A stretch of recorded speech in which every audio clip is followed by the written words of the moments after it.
నేను ఒకవేళ నాకు పూర్తికరం నేను ఒక దశలో నచ్చి ఇంకో దశలో నచ్చకపోవడం కూడా ఉంటుందని నేను చెప్పినట్టుగా ఉంటుంది. అట్లా అసలు పూర్తిగానే కొన్ని పాపులర్ పుస్తకాలు ఉంటాయి, బాగా ఫేమస్ అయిన పుస్తకాలు, కానీ నాకు నచ్చాయి. సినిమాల విషయంలో జరుగుతుంది కానీ నవలల విషయంలో ఎవరు చెప్పరు. ఈ బాహుబలి చెత్త సినిమా అని అనగలుగుతారు, లేకపోతే ఘరానా కూడా చెత్త సినిమా అన్నారు. ఎందుకంటే ఇవన్నీ హిట్ సినిమాలు కనుక. పుష్ప ఉందనుకోండి, పుష్పాన్ని కూడా పరమ చెత్త సినిమా అనే వాళ్ళు ఉంటారు, కానీ సూపర్ హిట్ సినిమా 1000 కోట్లు వచ్చేసి ఉంటుంది. అట్లా నవలకు సంబంధించి ఎవరు మాట్లాడరు. ఒక సూపర్ హిట్ నవలని ఇది చెత్త నవల, నాకు నచ్చలేదు అని చెప్పేవాళ్ళు చాలా తక్కువ ఉంటారు.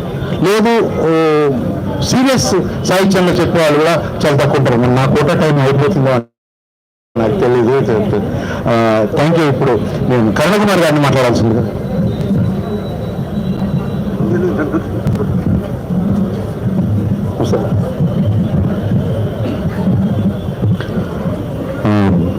అందరికీ నమస్కారం. ఎగ్జిబిషన్లో తిరిగి కాళ్ళు నొప్పులతో కూర్చున్న వాళ్ళు కాకుండా ఈ ప్రసంగాలు కూడా వినడానికి వచ్చిన వాళ్ళు కొంతమంది ఉన్నారని నమ్ముకుంటే ఆ ప్రసంగం మొదలు పెడతాను.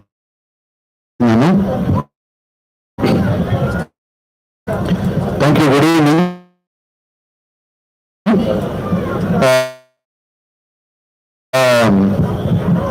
విషయం గురించి చెప్పాలంటే చిన్న లాస్ట్ ఇయర్లు పెట్టించుకుందామా లేకపోతే లేజర్ చేయించుకుందామా ఏం చేద్దామని ఒక మీమాంసలు ఉన్నప్పుడు ఒక మిత్రుడు నాకు కళ్ళ డాక్టర్ తెలుసు, తీసుకెళ్తాను, చాలా మంచి డాక్టర్ అని చెప్పి తీసుకెళ్ళాడు.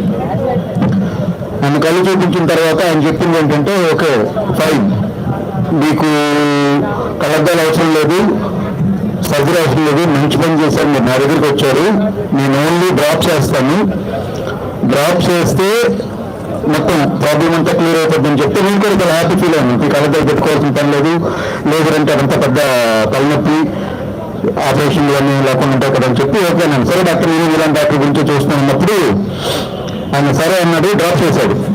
ఒక 20 నిమిషాలు కూర్చోమన్నాడు. 20 నిమిషాల తర్వాత ఎలా ఉంది అన్నాడు. నేను పుల్లగా ఉంది డాక్టర్ అని చెప్పాను. ఆయన నోట్లో పోసాడు 2 డ్రాప్స్. సో ఆయన కలి డాక్టర్. సో పుస్తకం కూడా అలాంటిదే. మనం ఏ పుస్తకం చదువుతున్నాం, మన చూపు అంటే ఇందాక ప్రసాద్ గారు చెప్పినప్పుడు చిన్నప్పటి నుండి అంటే మనకు ఫస్ట్ ఊహ వచ్చినప్పుడు మనం చదివే మొదటి పుస్తకం దగ్గర నుండి ఇప్పుడు చదువుతున్న పుస్తకం దాకా మన అభిరుచులు మారొచ్చు, మన తాలూక చూసే చూపు దుఃఖం ఇదంతా కూడా మనం చదివే పుస్తకాల ద్వారానే మారుతుందని నేను నమ్ముతున్నాను. ఎందుకంటే నాకు ఫార్మల్ ఎడ్యుకేషన్ చాలా తక్కువ. ఈరోజు నేను ఒక పుస్తకం వెలువరించాను, సవర్లకొండ అని ఒక కథా సంస్థ వెలువరించాను, ఒక 5 సినిమాలు తీశాను. సో ఇదంతా కూడా నాకు భిక్ష పెట్టింది ఏంటంటే పుస్తకం అనే చెప్తాను. ఆ పుస్తకాల్లో నేను